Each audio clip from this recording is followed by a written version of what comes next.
très honoré de vous revoir, chers abonnés, dans notre page Mystère révélé.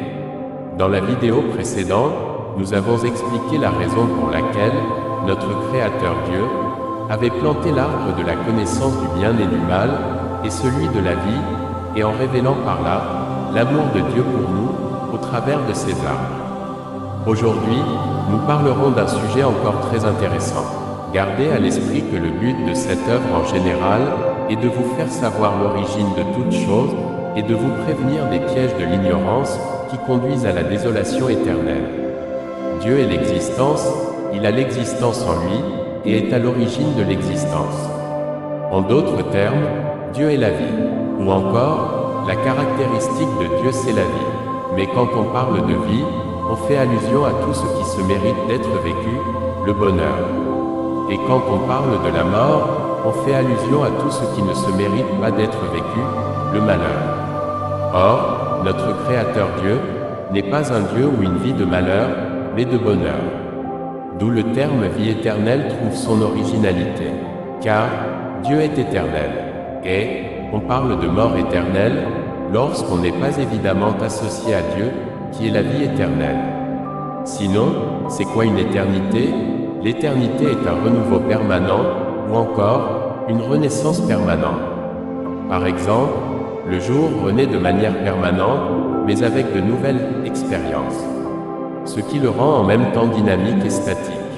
Dynamique parce qu'il apporte de nouvelles expériences, et statique parce que ce dynamisme se fait dans une période jour. Or, si nous parlons d'une renaissance, nous parlons aussi d'une transition. Car, pour que le jour passe d'une période à une autre, il faut automatiquement une transition. Et ce qui se réfère à la nuit. La nuit, c'est la transition du jour précédent au jour suivant. Elle est faite pour se reposer, contrairement au jour qui est fait pour travailler et avoir le renouveau des expériences. Mais alors, hormis la nuit, nous voyons directement qu'il n'y a en général qu'un seul jour. Or, ce jour connaît aussi une transition qui en est ultime, la mort. La mort permet de transiter de ce jour, qui en est temporaire, au jour suivant, qui en est éternel. Retenez que, même dans le jour suivant, il y aura une transition, mais différente de la nuit et de la mort. Et c'est encore par là qu'on parle de la vie éternelle. Car, il n'y aura plus de mort pour transiter, ni de nuit. C'est ainsi que nous avons l'une des normes de l'existence, la transition. Observez par vous-même, et vous verrez que la transition s'applique partout. Voilà pourquoi la Terre est ronde, et les astres situés dans l'étendue du ciel, comme le Soleil pour présider le jour, la Lune et les luminaires, pour présider la nuit, sont positionnés de telle sorte que la norme de la transition soit respectée.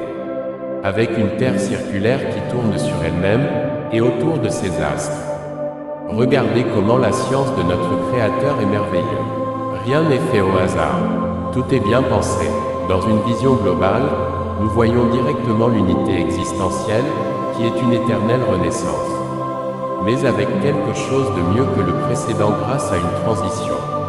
Dans le contexte général de l'existence humaine, nous avons de la première vie, qui en est temporaire, étant cette vie actuelle que nous traversons, à la seconde vie, qui en est éternelle, par le moyen de la première mort ou première séparation, qui est en fait la transition de la vie précédente à la suivante. Et ceci, pour ceux qui ont accepté de s'associer à Dieu, par le moyen de son Fils Jésus notre Seigneur et Sauveur. Nous avons aussi, de la vie temporaire, à la seconde mort d'où le malheur éternel, par la première mort, ceci pour ceux qui ont accepté de demeurer séparés de Dieu. Ceci résume que, c'est dans cette vie temporaire, que nous prenons nos dernières décisions. Et cela nous rappelle l'incontournable règle de 3. Et notre Créateur Dieu, dans le contexte de la transition, est au 3e niveau.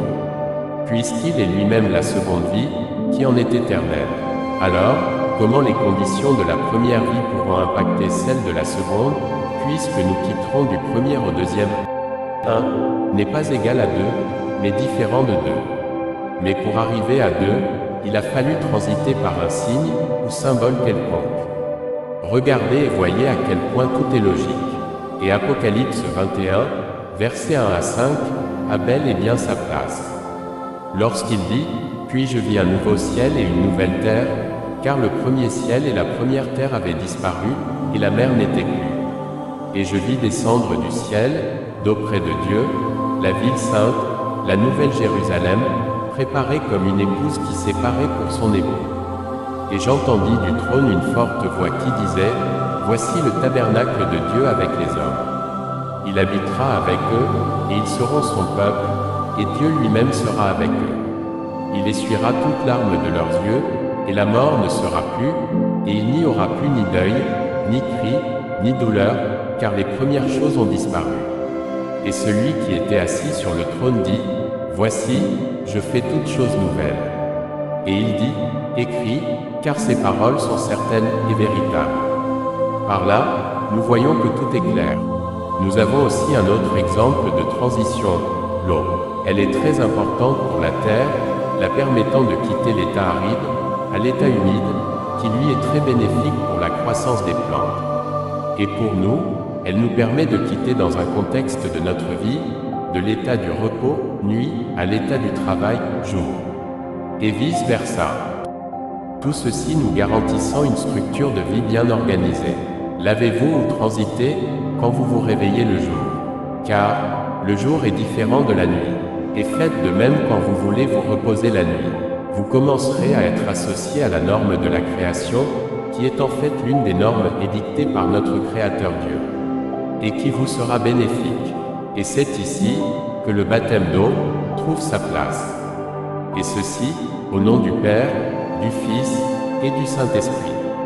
Car c'est envers eux que vous vous engagez, et ils seront votre guide, puisque vous avez accepté de transiter en leur nom pour une nouvelle façon de vivre. Mais, faites attention à ne pas attribuer à cela aux esprits impurs. Car, en faisant cela, vous acceptez d'être orienté par eux. Or, leur intention ne sera pas en votre faveur, mais en les leurs. Pour ceux qui acceptent les lavages mystiques, bien que l'eau soit une transition, elle peut vous faire quitter d'un état agréable à un état désagréable. Ou bien l'inverse, mais cela sera sous quelle autorité, de Dieu ou bien des séducteurs des ténèbres. Rassurez-vous, quand je parle des séducteurs des ténèbres, je parle tout simplement de ces esprits impurs qui réussissent à prendre possession des éléments qui constituent la terre à cause de notre ignorance. En réalité, en appelant quelqu'un sans avoir sa réponse, prouve qu'il est très éloigné de toi. Mais alors, qui sont ceux, près de nous, si ce n'est ceux avec qui nous acceptons de cohabiter? En les appelant, ne vont-ils pas te répondre, mais bien sûr qu'ils te répondront. Lorsqu'ils verront que tu touches à leur affaire. Car c'est en touchant aux affaires d'autrui que tu attires son attention sur toi. Et quand je parle d'affaires, je dis tout simplement ce qui occupe une grande place dans le cœur. Par exemple, une offrande qui peut être faite sous plusieurs formes, ou encore une reconnaissance d'autorité, précédée d'une soumission, et bien d'autres.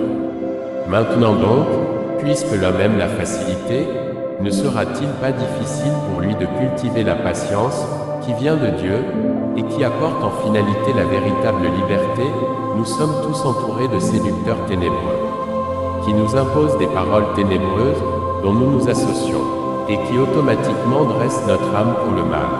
Car c'est par la parole, esprit, que l'ordonnance, âme, s'exprime et le prouve par le corps. Car c'est l'esprit qui fait l'âme, et c'est l'âme qui fait le corps. Quelle est donc cette parole que vous avez accepté de recevoir, celle des ténèbres, qui contrôle votre âme, et qui se transmet de génération en génération, ou bien celle de Dieu? Car c'est le témoignage de l'Esprit de Dieu qui apporte le sang parfait de Jésus. C'est simple, puisqu'il prend tout ce qui est de Jésus pour nous les faire connaître. Et c'est par là que nous serons saints dans toute notre conduite. Car l'ordonnance qui est en nous est celle de notre Seigneur Jésus, apportée par l'Esprit de Jésus qui est sa parole. Et c'est le même processus pour le témoignage de l'esprit de ténèbres. Mais sauf que, votre conduite sera une conduite de blasphème contre celle de Dieu, révélée en son Fils Jésus par le moyen de l'Esprit Saint. Car l'ordonnance qui est en vous est celle des ténèbres, qui est contre la lumière. Comment vos descendants ne seront-ils pas en proie à ces paroles, ou esprits impurs, puisque vous, étant associés à ces esprits, leur donnez tout ce que vous possédez? Jésus-Christ, Fils de Dieu, par le moyen de la parole de Dieu, n'a pas vaincu la parole des ténèbres pour nous, et n'a pas accordé à tout homme soumis aux règles des ténèbres la liberté par son sang versé. Retenez ceci, nul ne peut être purifié par le sang de Jésus, s'il n'accepte le témoignage du Saint-Esprit, qui est la parole de Dieu. Alors, mes frères et sœurs, poursuivons avec persévérance le Seigneur Jésus, et nous serons progressivement délivrés de l'ignorance. C'est tout pour aujourd'hui. Vous pouvez m'envoyer vos commentaires. Restez toujours connectés. Encore des mystères à révéler. Que Dieu vous bénisse.